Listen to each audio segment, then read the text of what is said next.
Alright team, welcome back to another matchday vlog, and it is a big home game, but it's not any normal game, and to tell you why, we need to start with a little bit of a history lesson. FC United. FC United. For FC United of Manchester. FC United of Manchester.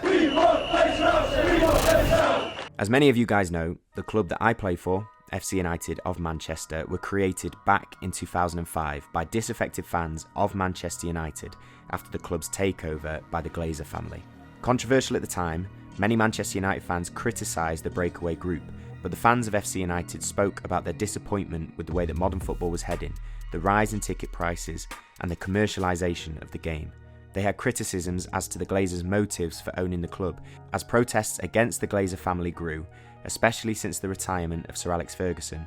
More and more United fans recognised the reasons as to why FC United wanted to create their own fan-owned club, putting the people that the club is for at the centre of its decisions.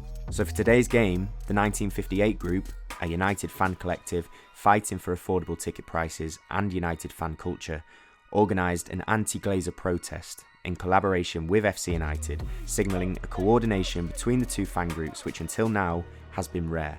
So we're expecting a larger crowd with a larger voice. And looking at the table, the game is also important on the pitch.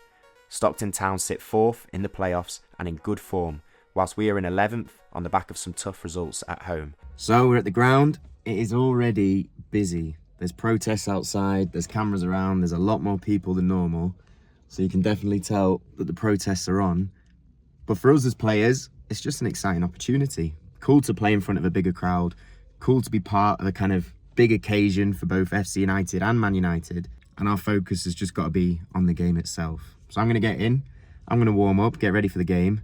And the rest of the team, I'm going to show you some of the build-up. Right, wish us luck. I will speak to you afterwards. Let's go smash it.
So kicking off the game, FC United, we're in red, Stockton Town are in blue and yellow.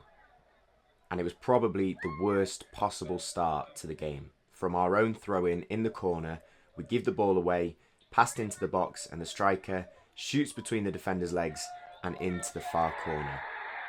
A nightmare start to be 1-0 down after only 5 minutes of the game.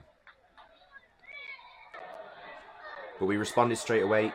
This breakaway counter managed to get into the box, and the cross is blocked and out for a corner. From the corner, we get the flick on, and Rudy is millimetres away from being able to tap that in at the back post. Now their keeper could kick it a really long way, and he was causing us problems even with goal kicks. Here, we don't win the first contact, there's a little bit of a mix-up, the pass back's a bit of a bobbly one, so I decide to just put it out of play. There's no point taking risks on those back passes if you're not comfortable with the set.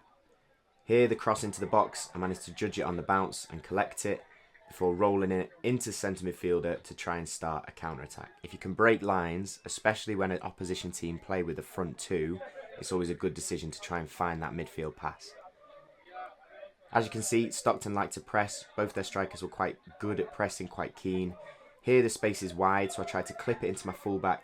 Jan flicks it on, and we're just not quite able to collect it at the second attempt.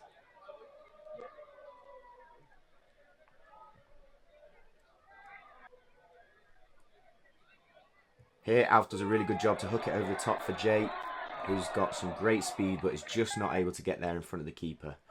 Again, great pass from Donners, out to Matty, beats his fullback out wide, cuts it back, but unfortunately no one's there to put it into the back of the goal.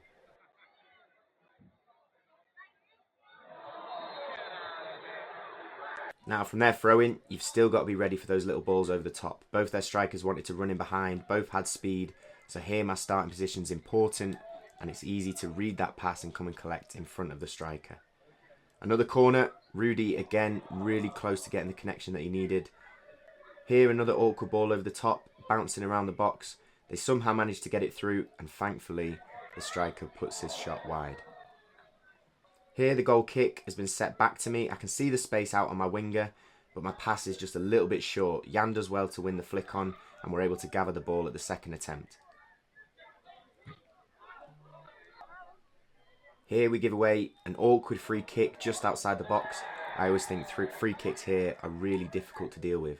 Initially I sent 3 people out to the wall because there were 2 or 3 players around the ball, but as soon as they both left and it was just 1 player, I decided to change the wall to 2 players. Covering that inside of the post, I set them up so that there's no chance of getting the shot on target, and the wall does a good job to block the shot. Wide free kick into the box, a good delivery. They win the first contact, and thankfully the free player at the back post is able to miss. Second half, and we're 1-0 down. This back pass, I've tried to find the space, I've tried to see where the options are. Jan seems the open option at right back, so I try and play that clip ball to him to give him a chance to play down the line. Now here, this is an interesting one. A goal kick. You don't need to rush when there's a goal kick given. You're in control. You don't need to start. No matter the noise from the crowd or the coaches or your players, you don't start until you're happy. Here, I wanted to see the picture fully, to see where their press would be, and then I'm able to take my touch, break a line, and allow us to build out from the back. But the message from this passage of play is don't rush. Don't feel rushed. Make sure you know the picture before you decide what you want to do. Here, Donners does a great job to break lines with his run. Plays a great pass through to Jay. And unfortunately, we just can't get that shot away. We give away the ball in midfield. And it's a quick ball in behind from their attacker. But I'm able to read it to come out and sweep. When you've got strikers who want to run in behind and who are aggressive and fast, you need to make sure your starting position's high and that you're ready to read those through balls. Great pass from Donners to Guy. Guy does well to drive, and we just don't make that final pass to Alfie in the box. Another good run from Jay, this time cutting inside. The shot's blocked, we pick it up at the second attempt, and we manage to win a free kick in a really dangerous area. Unfortunately, we're not able to get it on target. Another long goal kick from their keeper. They win the flick on. Here, if you're going to receive the back pass, create space by dropping off. That gives you the chance to take a touch, and then you can play your pass.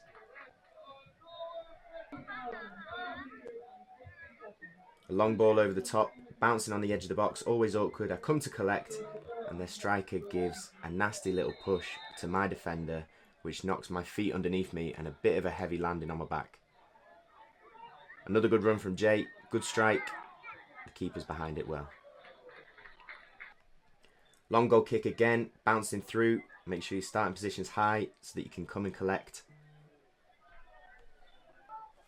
Keeper misjudges that kick and we're able to break away. A great pass into Alf, which leaves him 1v1.